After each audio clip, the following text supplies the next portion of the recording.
And now taking a look at some regional news. Once again, Smith Mountain Lake saw the most boating incidents of any body of water in Virginia, and that was last year. That despite the overall number of incidents continuing to trend downward across the state. The Roanoke Times reported on the incidents, citing figures from the Virginia Department of Wildlife Resources.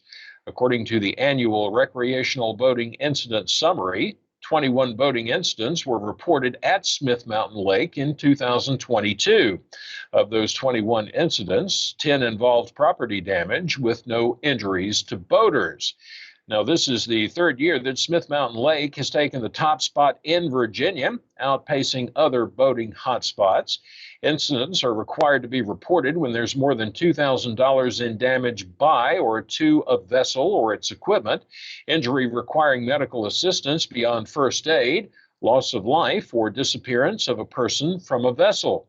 Sergeant Tim Dooley of the Virginia Department of Wildlife Resources said the figures are definitely higher than they would like for it to be, and that it is trending in the wrong direction. Dooley said a majority of boating incidents at Smith Mountain Lake last year involved a single vessel striking a fixed object in the lake.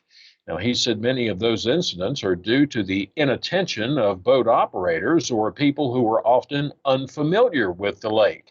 More than a quarter of all boating incidents reported in Virginia last year were due to inattention of the boat operators, and all 87 incidents were reported. Statewide, incidents are trending downward. That's after a 10-year high of 110 in 2020.